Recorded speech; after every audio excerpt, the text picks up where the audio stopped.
E o Rodrigo já havia comentado aqui que como a força magnética ela é sempre perpendicular ao vetor velocidade. Ou seja, é uma força que jamais alterará o módulo da velocidade de uma partícula. Para ficar mais bonito ainda, melhor explicado, é uma força que jamais realiza trabalho, porque atua perpendicular ao movimento. Então, uma partícula sujeita exclusivamente a um campo magnético jamais terá o valor da sua velocidade alterado, ou seja, o movimento sempre será uniforme, porque a força magnética não realizará trabalho sobre a mesma, não conseguirá fornecer ou retirar energia cinética do sistema. Porque, anota isso que é importante, porque a força magnética é sempre perpendicular ao vetor velocidade da partícula. Tudo bem? Vamos para a tela novamente. A ideia continua sendo a mesma. Olha para a tela. Nós temos agora um condutor dentro de um campo magnético. E nesse condutor nós temos aí um movimento de 3 partículas. Tudo bem? Olha para o desenho. O campo magnético entrando. Pega a sua mãozinha. Representa entrando. Lembrando, o seu dedão representa a velocidade das partículas. Então, se você aplicar a regra da mão direita aí, você observará que nas 3 partículas surgirá uma força magnética. Faz aí, faz comigo. Isso, uma força magnética para cima. Pô, se em cada partícula eu tenho uma força magnética para cima, surgirá uma resultante nesse condutor para cima. Essa resultante ela pode mover o condutor para cima, ela pode fazer o fio subir. Isso é muito utilizado na vida real, muito mais do que vocês imaginam. Qualquer motor elétrico que você tenha na sua casa, ele funciona baseado no surgimento de uma força magnética que vai girar o condutor, que vai girar a espira, que vai produzir um torque no sistema, fazendo com que o sistema rode. Então um desenho aí bem legal representando isso. Nós temos uma espira dentro, entre 2 polos, um polo norte e um polo sul. Quando essa espira é percorrida por corrente elétrica, surgirá uma força magnética, que está representada aqui de verde, ó, nas extremidades da espira, fazendo com que a espila não, né? Espila é o cebolinha, mas a espira rode. Volta pra gente, calma aí. Eu tenho aqui, ó, um dispositivo importante para ajudar a gente a entender isso, que é uma espira, né? Uma espira circular. Deixa eu encontrar o ângulo perfeito aqui, pronto. Uma espira circular. Então, quando passa uma corrente elétrica pela espira, a espira estando dentro de um campo magnético, surge uma força magnética nas extremidades da espira. Essas forças magnéticas, elas produzem um torque, fazendo com que isso rode. Existem várias aplicações disso na vida real. O Rodrigo combinou comigo aqui hoje começar a aula, uma futura aula experimental aqui na TV, e uma das experiências vai ser um motorzinho elétrico. Rodrigo, aplicações práticas disso na vida real aí que essa garotada pode encontrar em casa facilmente.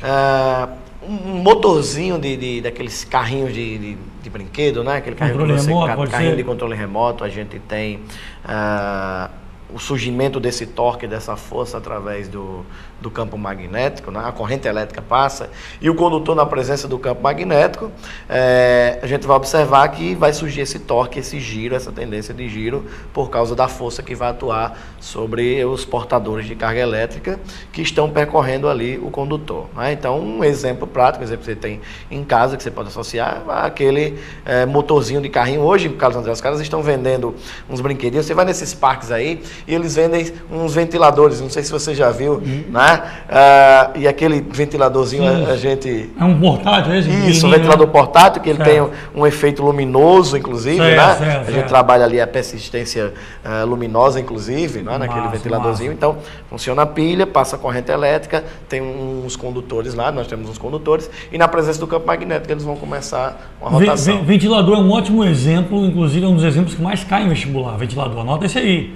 Podia ser um carrinho de controle remoto do seu irmão pequeno, pode ser um ventilador, pode ser um espremedor de frutas, pode ser um liquidificador, pode ser uma furadeira. Ou seja, as provas que vocês vão fazer, o vestibular da UFRN e o Enem, são provas onde o grande objetivo é aplicar a física no dia a dia. Então, ao longo da aula, nós vamos explicando aqui os conteúdos, mas sempre tentando chamar sua atenção para coisas que você conhece e que funcionam conforme explicado aqui. Tudo bem? Vamos para a tela de novo. A gente tem outro desenho aqui. É outra maneira de desenhar a mesma coisa. A gente tem um polo norte pintado de vermelho, um polo sul, temos uma espira aqui no meio, tá? Como o Rodrigo disse, ao passar corrente elétrica pela espira, dentro do campo magnético, tá aí o desenho, ó, do campo magnético, da corrente elétrica. Vocês podem, inclusive, treinar mais uma vez a regra da mão direita, e vocês observariam, ó, o surgimento nessa extremidade aqui de uma força apontando para cima, na outra extremidade uma força apontando para baixo. Essas forças juntas, para ficar mais legal ainda, elas compõem um binário, que vão produzir um torque no sistema, fazendo com que a espira rotacione, e a gente acabou de dar vários exemplos legais para vocês aí. Essa é uma questão também muito boa, tá certo? Que já caiu aqui em Natal, a figura inclusive é da UFRN, tá certo? Pedindo para que o aluno explicasse como é que funciona um perímetro, tudo bem? Deixar aqui com o Rodrigo, vou emprestar aqui para ele uma das peças mais importantes aqui da sala de magnetismo, que é a nossa espira. Volta para a gente aqui, Jonathan. Bom, vamos lá. Então imagina que a gente tem aqui a nossa espira, né, que está representando esses condutores aí, em volta desse núcleo que nós temos aí na figura, né? Então vamos imaginar uma corrente elétrica percorrendo aqui nesse sentido que está sendo demonstrado aí, né? Então vamos supor esse sentido aqui, tá certo? E aí um campo magnético, né, que vai ser gerado. Veja que a gente tem uma polaridade aí do polo norte, que está aí do lado esquerdo, né? E um campo magnético que aponta para o polo sul, para o lado direito. Então você vai ter um campo magnético apontando aí, ó, da esquerda para a direita, né? As linhas de campo saem sempre do polo norte e vão entrar no polo sul, tá? E aí uma corrente elétrica que está no sentido que nosso amigo Jonathan vai mostrar aqui agora, né, na nossa espira. Então vamos imaginar, Carlos André, um campo magnético nesse sentido, tá certo? E a corrente que está circulando aqui. Então imagina só, pela regra da mão direita, o nosso campo da esquerda para a direita, né? O que é que a gente vai fazer? Campo magnético nesse sentido. Campo magnético é o meu braço. Exatamente. Não esquecer, e aí a gente vai passar a corrente elétrica aqui na espira, ó, nesse sentido aqui, tá vendo? Corrente elétrica apontando nesse sentido. Então o Carlos André aponta aí, né, com a mão direita, a gente vai fazer essa regra, ele está fazendo o campo magnético com a mão esquerda. Você complicou, né? Minha vida agora. Ficou agora. Vamos lá, então vamos lá. Campo magnético aqui, né? Certo? Então vamos lá. Uma corrente elétrica aqui apontando nesse sentido, né? Então se o campo é para cá, ó, e a corrente para cá, se você pega a sua mão direita, você consegue corrente para cá, o Rodrigo complicou minha vida, né? Corrente para cá, campo direito. A tapinha para onde? Isso, então força desse lado da espira apontando para cima, né? O que é que a gente vai ter? Se a corrente elétrica, campo magnético nesse sentido, né? E aí a gente tem uma corrente que está entrando aqui, pessoal, ó, ela vai circular e ela vai acabar saindo aqui. O que é que a gente faz agora? Campo para a direita, né? Essa posição é boa para mim. Corrente saindo e força magnética para baixo. O que é que acontece? Força magnética nessa espira desse lado aqui apontando para cima, força magnética aqui apontando para baixo. Qual é a tendência da espira? Sofrer uma rotação, sofrer um giro. Né? Nesse caso do amperímetro, por exemplo, tem um ponteiro preso aqui no meio, ó. Então toda vez que essa espira rotaciona, ela movimenta.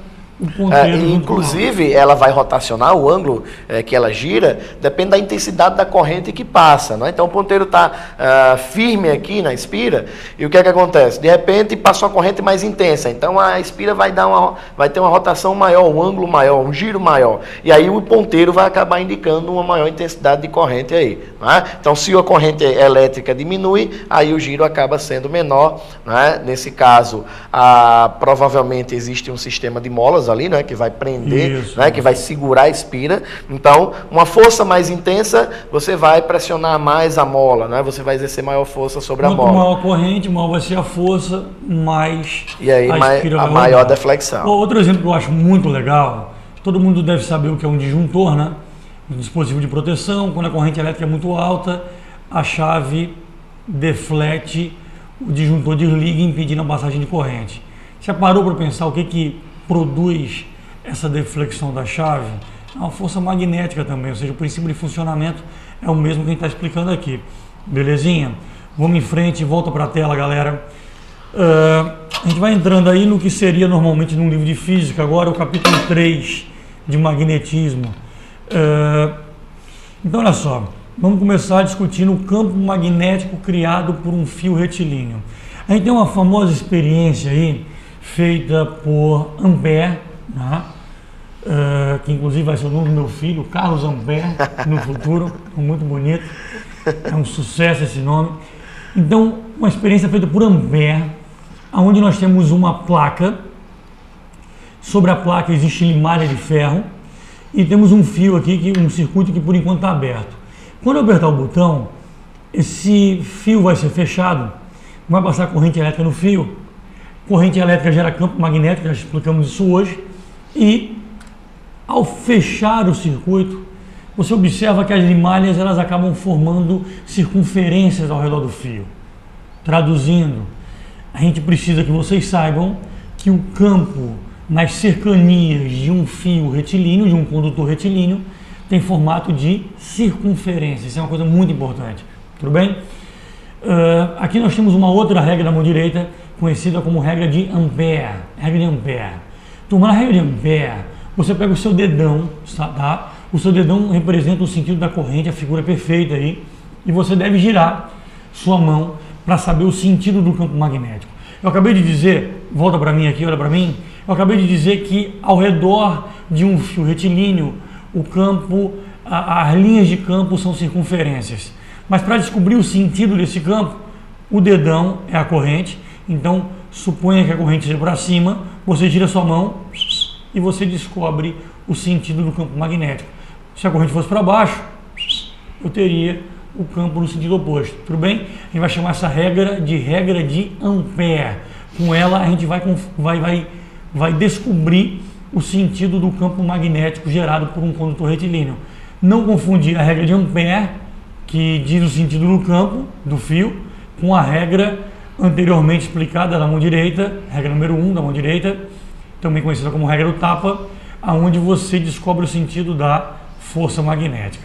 Ok? Vamos em frente aqui, volta para a tela, pessoal. Temos aí a famosa lei de Ampère. A lei de Ampère, ela calcula o campo magnético gerado por um condutor retilíneo. Estou dando um tempo aí para vocês anotarem, ok? Esse μ é a permeabilidade, é uma constante que depende do meio. O I é a corrente elétrica e D é a distância do ponto escolhido ao condutor que está sendo estudado na situação em questão. Quanto maior a corrente elétrica, maior será o campo magnético. Afinal, a gente discutiu isso hoje. A corrente elétrica passando no fio gera o campo magnético. Eu expliquei aqui o condutor retilíneo. Vamos para o condutor circular. O Rodrigo já está com ele na mão ali para ajudar. Bom, a gente já está com ele aqui. A famosa espira circular. A regra é a mesma. Volta a tela aqui para a gente, galera. Bom, então aí a gente tem a espirazinha circular, né? Vai passar uma corrente elétrica, a gente vai determinar uma corrente elétrica aqui.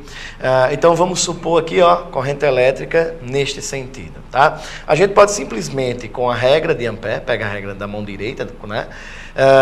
E aí vai colocar o polegar aqui no sentido da corrente elétrica. Então você abraça o fio, tá vendo? Com o polegar no sentido da corrente, e aí você vai girar a sua mão, tá certo? Note o seguinte, no giro da mão, esses dedos aqui estão representando o sentido das linhas de campo. Então o que é que você vai ter? As linhas de campo, elas estão entrando aqui por essa parte da espira, né? Então corrente subindo, linhas estão entrando, elas saem aqui, giram e entram ali novamente. Isso por toda a extensão da espira. A gente vai ter esse campo magnético ao redor de toda essa espira, obedecendo a regra da mão direita. Então, regrazinha de Ampère, né? Colocou o polegar no sentido da corrente elétrica e aí você gira a mão, tá? Ó, girou a mão aqui, campo magnético entrando no centro da espira, né? E esse campo magnético vai acabar saindo aqui pelas regiões externas, por essa parte aqui da espira. Se você fizer aqui em cima, mesmo mesmo resultado. O campo entrando aqui, né? Ok? Entrando aqui e saindo aqui em cima, tá?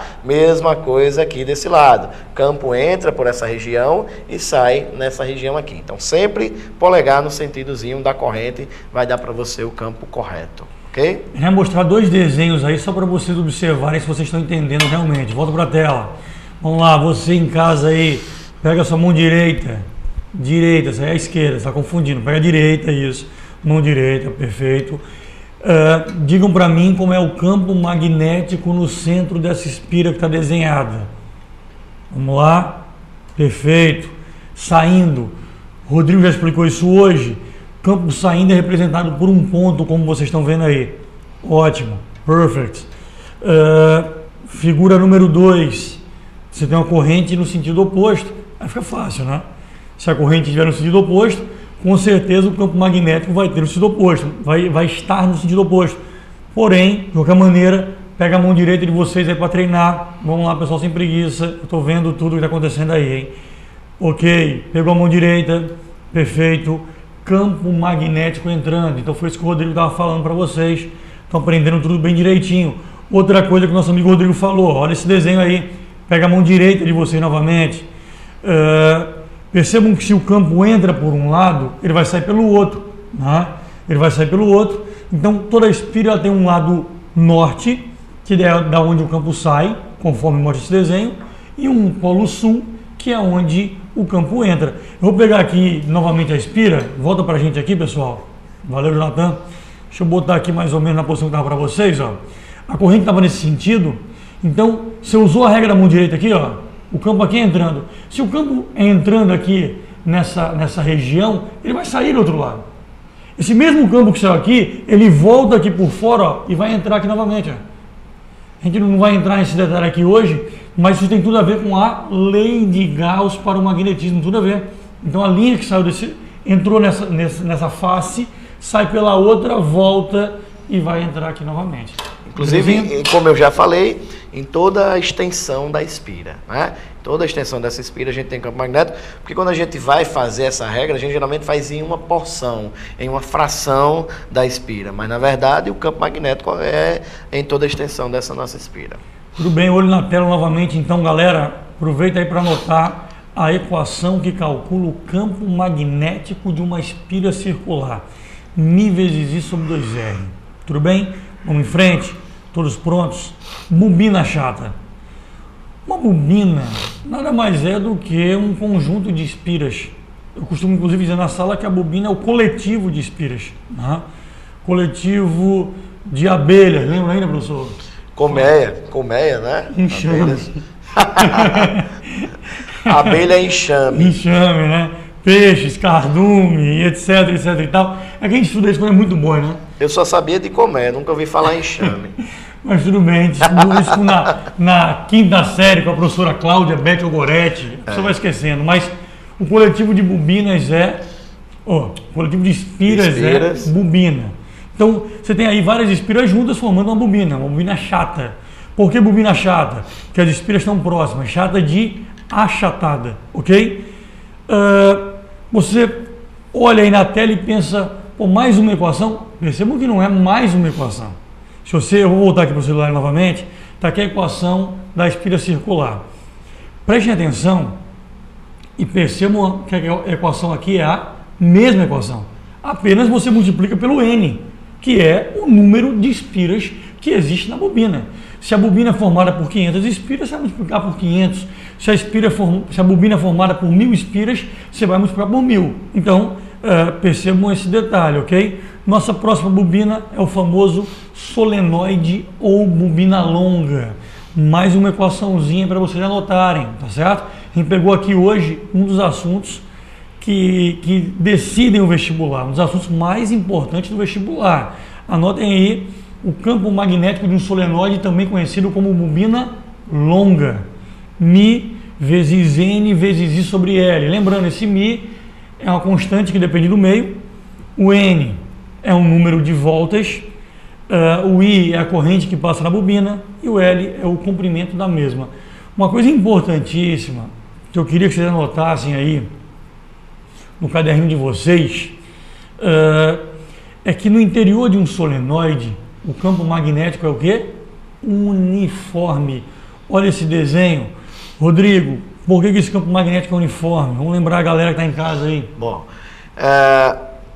uma diferença básica entre o campo magnético do solenoide e na bobina, né, o campo magnético, desses dois dispositivos, na bobina as espiras estão coladas, estão próximas, não é, como se fossem uma espira só, né? São todas as espiras sendo somadas como se estivesse formando uma espira só. No solenoide essas espiras estão um pouco mais afastadas, né? Então o que é que acontece? Cada espira dessa vai acabar gerando um campo magnético, né? Esse campo magnético externamente ele é praticamente nulo, né? E aí um campo que se forma de maneira uniforme no interior, certo? Então o que é que acontece? Corrente elétrica passando pelo condutor, tá? E aí, regrinha da mão direita, inclusive, Carlos André, para a gente tratar de novo, né? Regra da mão direita, campo magnético vai estar apontando, como na figura aí, no polo norte, para a corrente nesse sentido. Polo norte, aí do lado esquerdo a espira, e do lado direito, o polo sonda e as linhas estariam entrando, né? Então, observar que o campo magnético lá dentro é um campo uniforme. Porque as linhas são o quê? São linhas paralelas, né? Exatamente. A gente observa que as linhas são paralelas e são igualmente espaçadas, né? Isso é evidência de um campo magnético uniforme. Perfeito, perfeito.